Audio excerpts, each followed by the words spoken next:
Jadi udahlah, jangan dengerin mereka. Nomor satu, hiduplah sederhana. Nomor dua, ya, lapanglah dalam berbagi. Lapang berbagi. Tadi saya katakan, ya, tidak ada kata nama kaya dan miskin, ya, tapi lapang dan sempit. Orang kaya bisa jadi sempit kalau dia pelit, orang miskin bisa jadi dermawan kalau dia lapang. Kalau saya lapang kalau dia dermawan. Ya, nanti di sini mungkin akan dibagikan tuh kotak infak, donasi apalah, isi yang banyak. Ya, Kang, saya takut miskin. Sudahlah, Anda belum kaya, sadarlah itu. Iya kayak gitu kan, Kang, saya kalau misalkan di dompet saya ada 1 juta, kalau dikeluarin semua nanti takut miskin. Anda juga belum kaya, biarin aja. Ya, nanti takut misalkan gak bisa pulang, nebeng sama teman, susah amat. Itu loh, kadang kita tuh itu diminta blok kan, bener gak? Sekarang Anda ngaca deh, nanya ke diri sendiri, berapa sedekah total yang paling gede yang pernah Anda keluarkan? Ayo mikir, pernah berapa? 100 juta, 2 juta, 3 juta, 1 M? Ada? Berapa? Ayo, ke masjid subuh-subuh Anda bawa duit berapa? Yang berisik, kerang-kerang, gopek pasti itu, kan? Kerang, murah, aduh gitu kan. Itu mulai sekarang SOP masuk masjid adalah masuk masjid, simpan sendal, buka pintu, ada kotak infak, masukin, sholat baru. Jangan sholat sebelum masukin duit, udah itu SOP-nya. Bawa duit itu tiap pagi, Allah menurunkan 2 malaikat, ya. Malaikat turun di pagi hari, mendoakan, ya Allah, berikanlah mereka lipat ganda dan keberkahan rezeki bagi mereka yang sedekah di pagi hari, dan bangkrutkan mereka yang pelit. Ayo Allah. Kan? Ini konteks hadisnya gitu, baca. Gitu, makanya hati-hati, sedekah diagendain. Pagi-pagi sedekah tuh, agendain nih kan. Katakanlah sedekah tiap pagi 10.000 gitu ya. 10.000 dikali 30 berapa? 3.000. Wah, kekecilan. Oke, nambah 50.000 sehari. Kalikan tuh kan. Kang gede dah. Yang ngomong gede berarti masih mental miskin tuh. Ya, gede Kang. Udahlah, itu nominal doang. Berani ngomong gede deh. Awal-awal ya segitu. Oke, masuk. Oke. Nah, itu setiap pagi kita keluar 10.000 dikali 30, 300.000. Ketemu Jumat, keluarin untuk nasi Jumat. Ada di sini ada Mas Andre ya. Si Jum gitu kan. Monggo ikut kontribusi dalam sedekah Jumat. Ya, dengan cara nasi bungkus. Ngasih ke 10 orang berarti 10 dikali 10.000 berapa? Setiap Jumat 100.000 tuh. Ya. Ketemu di hari Ramadan nanti, bulan Ramadan, lipat gandakan berkali-kali lipat sedekahnya. Di setiap bulan ada agendakan untuk ngasih ke orang tua, ngasih ke anak yatim piatu. Itu di sedekah itu diagendain gitu. Sekali lagi ya, ini bukan masalah kaya dan miskinnya, tapi lapang dan sempitnya. Saya gak nanya tentang kekayaan Anda sekarang. Kalau Anda sekarang merasa tidak di tabungan cuma dikit, jangan hanya sedekah dengan uang saja, tapi sedekahlah dengan ilmu, waktu, tenaga, pikiran, dan lain-lain. Kalau Anda jago buat IT kayak begini, ya sedekahlah ilmu dan pengetahuan Anda. Kalau Anda jago dalam masalah mendatangkan traffic, ya sedekah di situ. Itu yang saya lakukan dulu, gitu kan. Saya nggak mampu sedekah duit untuk awal-awal gitu kan, karena duitnya juga bingung dari mana gitu. Tapi sudah, saya bagikan ilmu saya lewat Twitter. Cool tweet tiap hari. Ada yang mention mulai kan. Halah ngomong doang, utang bayar. Astagfirullahaladzim. Ujian pertama, gitu kan. Iya kan, kebayang kalau saya baper kan, berhenti saya. Tweet lagi, Allah lagi punya banyak utang, ngomongin sukses gagal gitu. Allahu Akbar kan.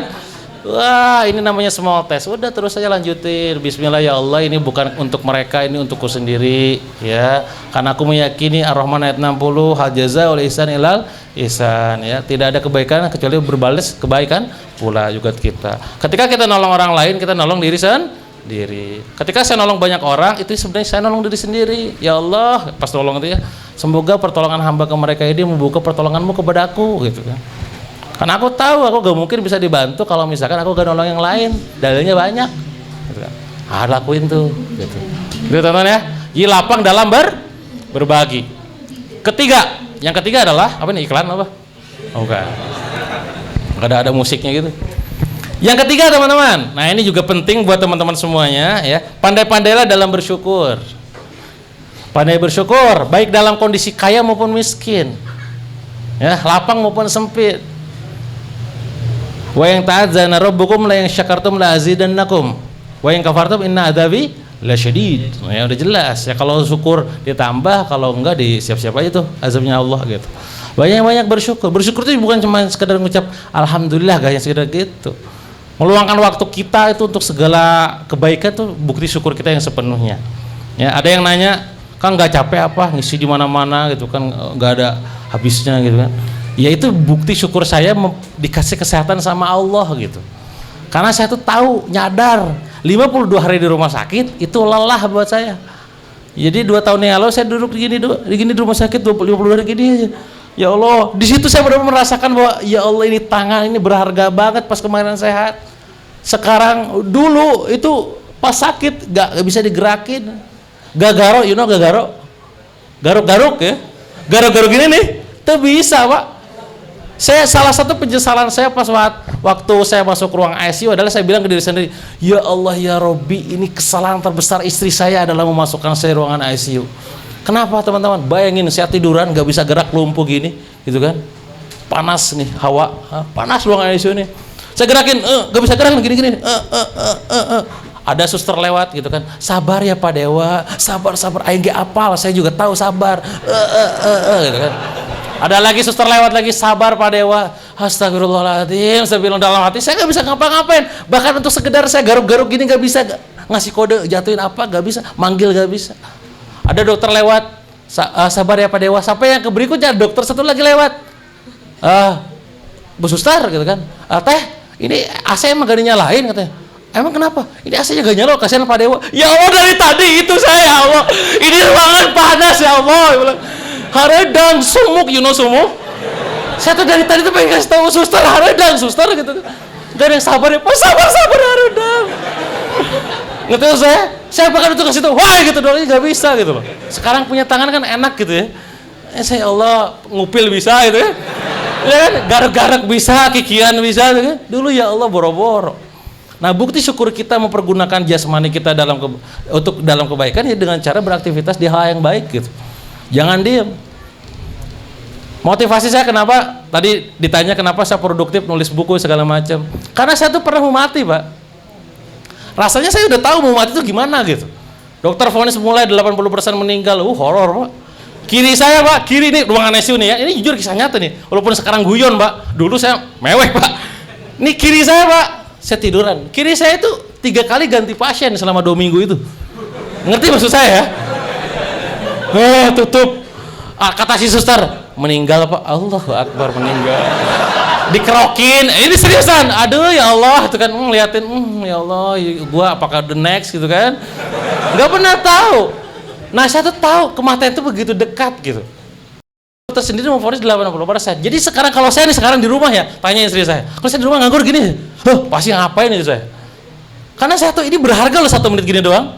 Makanya saya buka laptop, nulis, apalagi buat status, menginspirasi orang, cek orang segala macam. Karena waktu itu berharga. Belum kita bicara masalah dalil dari Rasul. Igdanim khamsan qabla khamsin, syababaka qabla haramika. Masa mudamu sebelum masa tuamu. Wah, udah jelas kan? Sehataka qabla sakomik tuh kan. Sehatmu sebelum sakitmu. Kan? Sekarang pas sehat diem, Mbak, nganggur gitu kan. Pas sakit loh. Itu sebenarnya motivasi kenapa saya produktif akhirnya. Karena saya pernah mati gitu. Nah, bukti syukur kita dengan cara begitu, teman-teman. Bersyukur, syukur itu bukan cuma alhamdulillah, enggak, alhamdulillah, oke, aku hebat, aku punya ini, resource ini, bergerak, ajak orang-orang ke teras dakwah, ajak sedekah gila-gilaan, punya apa, wakafkan, nah gitu loh, itu bersyukur tuh. Ya, bersyukur dengan amal gitu. Itu yang ketiga, itu mental kaya. Keempat, syukur udah, sekarang senantiasa bersabar. Ya, senantiasa bersabar, baik maupun yang sifatnya dikasih ujian kelapangan maupun kemiskinan. Ingat ya, kaya adalah ujian, miskin juga ujian. Ya, ujiannya apa? Untuk orang kaya ujiannya adalah apakah kamu lapang. Untuk orang miskin apakah kamu dalam kondisi bersabar, ya, sabar ke dalam kondisi itu. Gitu. Dan ingat, jangan juga kita ngaku diri beriman kalau belum diuji. Rukun iman ada berapa anak-anak? Hah? 6, oke. Rukun iman pertama apa? 2, 3, 4. Hafal gak ini? 5, 6. Nah, kodo dan kodar kan? Oke, kodo dan kodar ya. Kodo artinya apa teman-teman? Kodo dan kodar? Ketetapan Allah baik dan buruk, betul ya? Oke, artinya kalau misalkan tiba-tiba, kamu bangkrut, jedar, 8M. Itu kode Allah bukan? Benar. Tapi kenapa nyalahin orang? Gara-gara dia saya tipu sekarang, bener gak? Hayo, bener kan? Itu Anda gak terima kodok, bener kan? Ya udah terima, ya udah. Tapi kan, ya udah itu salah kamu. Oke. Itu pelajaran yang paling berarti pada saat saya bangkrut, teman-teman. Tentang mengimani kepada Allah. Oke, ini kepada Allah. Oke. Walaupun dia yang nipu, Pak. Dia yang nipu nih, orang lain nipu saya nih. Ya udah, ini gara-gara saya. Wasilahnya lewat tipuan. Ya sudah, biar ini peringatan. Tapi kenapa saya begini? Tapi kan saya baru nikah, ya Allah. Anda mungkin kalau tahu kisah saya, 18 hari nikah, jedar bangkrut. Bayangin, awat ya. Nikah sama cowok 18 hari bangkrut, gimana kira-kira? Itu saya, Pak, 18 hari nikah, bangkrut. Istri saya gimana perasaannya? Kan? Encan juga lunas, belum juga lunas tuh utang 7,7 M, sakit. GBS, lumpuh, sisa 1,4 M lagi udah sakit. Tuh, jangan jadi istri saya tuh. Iya, kalau kita pengen, ya Allah, aku tuh baru nikah, kenapa diuji ya Allah, gitu kan? Kenapa saya ya Allah? Kata Allah, kenapa enggak? Iya kan? Lah, Anda ngaku diri beriman, katanya iman sama kode Allah. Ya terima dong, benar kan? Ahsiban nas ayatraku ayyakulu amanna wa hum la yuftanun. Betul? Kan apakah kamu mengira kamu akan dikatakan beriman sedangkan kamu belum diuji? Tapi ya Allah, sampai kapan ya Allah, gitu kan? Kayaknya saya gak mampu kayak begini. Anda gak beriman, Ustaz Al-Baqarah 286, la yukallifullahu nafsan illa wus'aha. Oh iya, jadi saya mampu ya Allah? Mampu, gitu kan. Oke. Tapi sampai kapan ya Allah? Fa inna ma'al usri yusra. Setelah kesulitan ada kemudahan, 2 kali lagi, 5-6 tuh. Al-Insyirah kan. Oke, ada kemudahan. Tapi gimana caranya ya? Itu kan bukan salah saya. Ingat Al-Isra ayat 7, gitu kan? In asatum astum li anfusikum wa in asatum falaha. Kalau baik-baik bagimu, kalau buruk berasal dari kamu juga, dari kamu. Ayo. Nah, kan? Terus gimana ya Allah? Tolak ayat 2 dan 3, gitu kan? Fa may yattaqillahu yaj'al lahu makhraja wa yarzuqhu min haitsu la yahtasib. Oke, ada rezeki yang tidak disangka-sangka. Gimana caranya ya Allah? Hal jazaa'ul ihsan ilal ihsan. Tidak kebaikan sebelum kecuali dibalas dengan kebaikan. Masa ya Allah, aku lagi sulit, kenapa saya harus nolong orang? Mental miskin kamu. Banyak protes, gitu kan? Ngerti maksud saya? Kan udah jelas, itu kata Allah, rezeki, ada yang namanya rezeki tidak disangka-sangka dengan cara nolongin orang pada saat sulit. Pada saat kita sulit, nolongin orang. Pada saat kita tidak mampu, nolongin orang. Itu iman, pas semua kekuatan iman. Nah, sabarnya itu dengan cara begitu, kuat dalam imannya tadi, gitu. Bersabar bukan berarti diam loh ya, beda loh ya. Bersabar bukan diam, bergerak. Kita belajar dari Siti Hajar bagaimana dia bergerak Safa Marwah bolak-balik, kiri kanan. Berapa kali, teman-teman? Berapa kali Safa Marwah? 7 kali. Jadi kalau misalkan kita melakukan yang namanya sa'i, berakhir di Safa atau Marwah. Kalau berawal di sa'i berarti berakhir di sa'i berarti kurang 1 putaran, betul? Kalau enggak, kelebihan, betul? Kebayang enggak? 1, 2, 3, 4, 5, 7 kali, teman-teman. Kebayang enggak? 7 kali. Kita kalau berpatokan sama tulisannya, quote-nya Einstein, hanya orang gila yang melakukan cara yang sama berharap hasil yang berbeda. Sok Siti Hajar, ayo tolong ini jangan dipotong, bisa viral. Siti Hajar sok berapa kali? 7 kali, bener gak? Tapi tadi ya Allah, ini bukan masalah hitung-hitungan 7 kali 20 kali. Ini kok tugas saya bergerak. Muncratnya di mana, teman-teman? Di kaki Anda kebayang gak jadi Siti Hajar Jadi Siti Hajar? Ya Allah ya Rab, bercanda kalau tahu gitu saya dari tadi diam. Bener gak? Kan dia dari situ kan, ngapain saya bolak-balik? Capek itu kan. Nah, Anda sekarang dikasih tahu, disuruh muter-muter, banyak kan protes, Pak, bener gak? Itu kita tuh. Makanya sudahlah. Ya udah, sabar tuh bukan sabar diam ya, ikhtiar, tawakal. Ya, pasrah bukan diam loh, pasrah itu artinya. Pasrah itu ada ikhtiarnya loh, ada yakinnya loh, gitu ya. Itu ya, itu nomor berapa tadi? 4. Nomor 5, teman-teman. Nomor 5, teman-teman harus pede. Pede itu dalam artian percaya dia ya, bukan diri ya. Diri boleh lah, gitu ya. Diri percaya dengan kemampuan diri sendiri, oke. Tapi kepercayaan terhadap dia itu lebih penting. Makanya level keyakinan kalau versi saya tuh pertama ada level keyakinan terhadap diri sendiri, level keyakinan terhadap kemampuan, level keyakinan terhadap diri, level keyakinan terhadap iman sifat-sifat langit gitu. Nah, yang diri ini adalah yang level kedua, karena yang level ketiga sudah jelas kita harus punya. Ya. Yakin, oke, aku bisa nih gitu, karena Allah bersamaku gitu kan. Kalau aku berjuang di jalan Allah, masa Allah biarkan aku diam aja gitu kan? Pasti ada sesuatu nih. Jadi harus percaya dia. Itu tanamkan nilai-nilai itu dengan cara sering-sering baca kisah-kisah positif. Ya, saya kemarin cerita juga di Bandung. Ada yang subscribe di YouTube saya? Angkat tangan yang subscribe. Yang belum angkat tangan? Yang belum? Tolong subscribe maksudnya itu. Ya. Nah, Ramadan kemarin saya alhamdulillah izin Allah bagi-bagi itu ya. Kita jadi wasilah itu tiga tiket umroh gitu kan. Yang masya Allah saya nggak nyangka adalah dalam waktu 5 hari dari 3 tiket umroh bergerak jadi 26 tiket teman-teman. Dalam waktu 5 hari kurang 26 tiket terkumpul 600 juta lebih aja di rekening itu. Wow, gerak gila-gilaan. Alhasil terpilih 26 pemenang. Kebayangkan 26 pemenang kan? 26 tiket, wajar. Pada saat diumumkan ada salah seorang yang memang ini lagi-lagi pelajaran buat kalian ya, bahwa yang namanya umroh itu adalah panggilan. Meskipun sudah dikasih teman-teman, tapi jawaban dia apa? Dia cerita gini, teman saya pas datang itu, Ustadz ini ada tiket umroh kemarin menang ini cerita tuh ya dengan cara dramatis pastinya kan. Alhamdulillah, tapi gimana ya Kang, punten, abdi teh celana apa namanya kaki saya itu lagi sakit katanya. Banyak alasan lah pokoknya. Kaki saya lagi sakit, kayaknya gak memungkinkan berangkat gitu.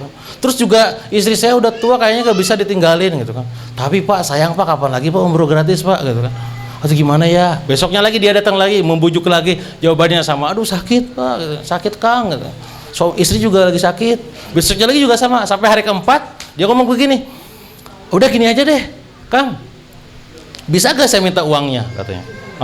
Teman saya udah mikir negatif kan, mata duitan gitu kan. Bisa gak saya minta uangnya? Maksudnya Pak, ya saya butuh uangnya aja katanya. Saya harus nanya dulu ke Kang Dewa katanya. Teman saya langsung kontak saya, Kang boleh gak? Saya bilang gak bisa, karena udah kerja sama-sama travel umroh, udah ditiketin, gak bisa diduitin. Emang kenapa Pak? Ya nanti saya mau bagi-bagiin buat anak-anak yatim tuh. Udah hampir negatif thinking tuh kan. Bagiin anak yatim ya, kayaknya gak bisa Pak ini sama Kang Dewa, gak bolehin katanya. Aduh, dia emang udah bukan rezeki saya kata dia. Hingga pada akhirnya udah gini aja Kang, udahlah itu tiket silakan Akang kasih aja ke yang lain katanya. Perhatikan, kasih ke yang lain. Ini skenernya, perhatiin nih skenernya nih. Dia dapat tiket nih teman saya. Alah, ini tiket ke siapa lagi kan? Di saat orang lain bingung pengen umroh, udah kan? Dia dapat umroh, tapi bingung ngasih ke siapa? Aduh, itu kan. Nanya ke saya, Kang Dewa, ini tiketnya kasih ke siapa dong? Terserah kamu, udah hak kamu itu. Karena kan kamu kemarin menang giveaway-nya. Tuh siapa ya? Dia langsung nanya, Kang, kalau dikasih ke si Kang ini boleh nggak? Tafadol sih, udah terserah antum. Ya udah, dia ikut kajian hari Rabu di Billionaire Store, Billionaire Coast kami di Bandung. Ada kajian tiap Rabu tuh, sore sampai malam tuh. Kajian tuh. Beres kajian, salah seorang akang ini, seorang ustadz maksudnya ya, seorang ustadz ditanya sama partner saya, sama teman saya. Ustadz, punten katanya. Ustadz pernah umroh belum? Katanya. Belum Kang katanya. Tapi pengen nggak umroh? Siapa tuh Kang yang nggak pengen umroh? Semua orang juga pengen umroh katanya. Tapi ada rencana umroh? Ya rencana mah pengen, cuman ya belum ada dikasih rezeki lebih lah untuk masalah berangkatnya. Oh gitu ya Ustadz ya. Gini Ustadz, qadarullah Ustadz ya, anak kemarin menang giveaway umroh katanya. Tapi yang harus berangkat orang lain. Tapi lagi-lagi qadarullah Ustadz, yang berangkat gak bisa berangkat. Nah anak gak tahu kenapa akhir-akhir ini kepikiran nama antum katanya. Nama Ustadz.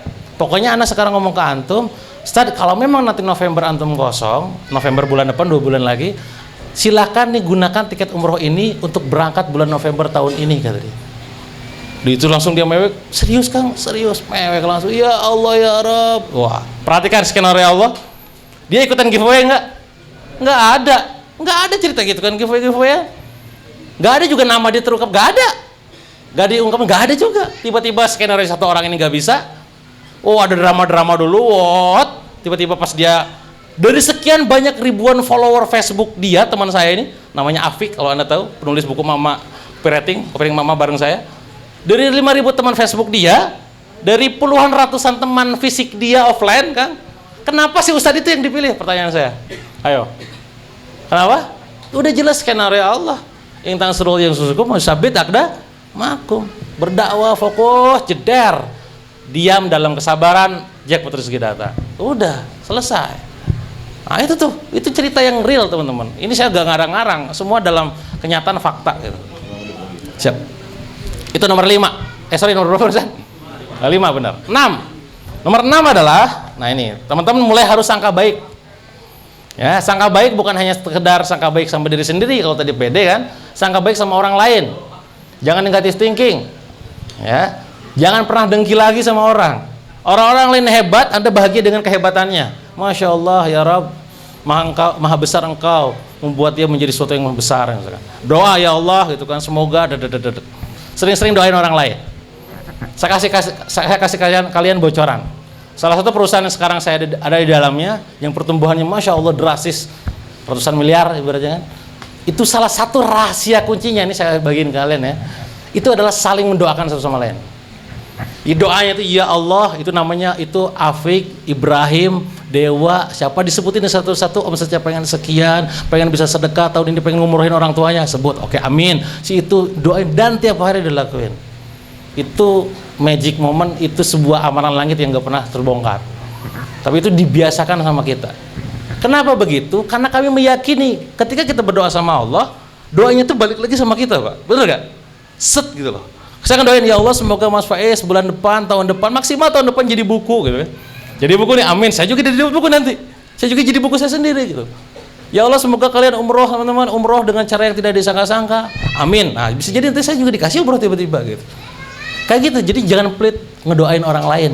Pelit-pelitnya orang pelit adalah pelit berdoa. Pelit berdoa tuh gak pakai modal. Ya Allah minta aja.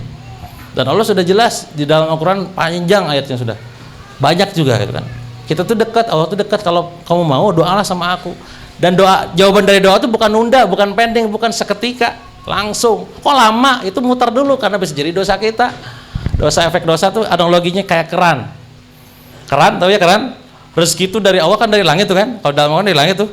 Oke, nah ini keran. Nah ini harusnya ngucur tuh, ngucur banyak. Kenapa kok ngucur itu? Celak. Karena dalam keran ada kotoran. Kotoran yang ngelangin nih. Kotoran ini harus dibuang supaya ngucurnya gitu. Nah kotoran ini adalah dosa kita sama Allah. Maka minta ampun sama Allah. Wasari'u ila magfiratin min rabbikum wa jannatin arduha samawati wa idatul muttaqin. Tadi bersegeralah kamu menuju ampunan Allah. Dan setiap manusia terhalang rezekinya karena dosa diperbuatnya, hadis. Ya. Oke, minta ampun. Langsung mulai kepedean. Ya Allah, ana udah minta ampun tiap hari gitu kan. Ana udah istighfar. Faqultu astaghfiru rabbakum innahu kana ghaffara yursilis sama alaikum midrara wa yumdidukum bi amwali wa banina wa ja'alakum anhar. Oh, seterusnya. Saya sudah istighfar tiap hari 1000 kali ya Allah, tapi kenapa ini masih sulit mulu? Utang lunas. Ini istri hamil. Wah, mulai tuh protes kan. Kang, gimana ini amalannya masa? Ustaz Andre gimana tanggung jawab? Rezeki level 9 kok saya enggak praktek gitu. Praktek juga gak efek gitu kan. Mulai. Nah, ini imannya berarti kan ada masalah kan? Oke, ternyata usuk bukan masalah keran yang jadi masalah. Masalah di embernya. Di embernya ini. Ini ngucur, ngucurnya ya Allah banyak banget. Pak dicat, ya set, ya dikit lagi. Karena di sini bocor banyak. Bocor banyak itu apa teman-teman? Kalau ini adalah kotoran, adalah dosa sama Allah. Kalau ini bocor adalah kesalahan kita sama manusia. Ente kira kalau kita punya salah sama manusia, pada saat ya Allah hamba salah, cukup? Tidak, harus minta maaf. Manusia harus minta maaf loh teman-teman. Minta maaf sama banyak. Malam Anda tahajud, pagi-pagi Anda gosip, ayo. Paginya Anda sholat duha, malamnya Anda ngekepoin orang lain gosip. Ya, wow, nyinyir apa segala macam. Ini dosanya banyak, bolongnya banyak, bocor ya, rezekinya gak masuk. Nah jadi sekarang masalah sama manusia sangka baik sama orang. Ya. Kalau orang lain ada bagus, kita doain makin kencang. Kalau dia lagi sulit, kita doain juga. Itu harus dibiasain sama kita gitu. Ya. Jangan apa-apa dinyinyir, apa-apa dicibir, udah jangan. Ya.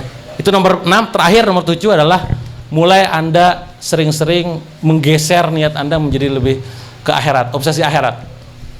Ya. Jadi kita sekarang pengen jadi kaya bukan kenapa-napa sebenarnya. Ya. Kaya itu hanya wasilah aja, ya. Walaupun ada yang bilang katanya orang kaya dihisapnya lama segala macam gitu ya. Tapi tetap ya, hampir semua sahabat ya paling Ali bin Abi Thalib aja yang mungkin secara kehidupan, secara rezekinya Allah gak kasih kekayaan. Tapi yang lain kaya-kaya, Pak. Umar, Utsman, Abdurrahman bin Auf kaya-kaya. Kita pengen niru mereka. Kita mungkin sebulan juga 5 juta cukup, Pak, gitu Kang ya, Kang, Mas ya. Tapi kita nggak pernah perlu tuh teman-teman kita di luar sana, ya Allah, ada yang hidup menderita. Sekarang tetangga kita, saudara kita di Pekanbaru, di Kalimantan banyak yang hidup kayak begitu. Nah, kita tuh pengen nolong. Ini kan pakai daun apa? Nggak bisa kan? Pakai duit, Pak. Nah, kita tuh berusaha dari situ salah satunya. Jadi niatnya itu digeser ke sana. Orang lain ingin kita, kamu duit, kamu jualanmu tiap hari dasar mata duitan. Kamu ngomong gitu seenak jidat emang gitu, padahal emang gitu. Mata duitannya bukan sekedar mata duitan di fisik, di dohir, tapi di yang tidak terlihat. Ibarat gunung es yang terlihat atasnya kecil, bawahnya gede kan.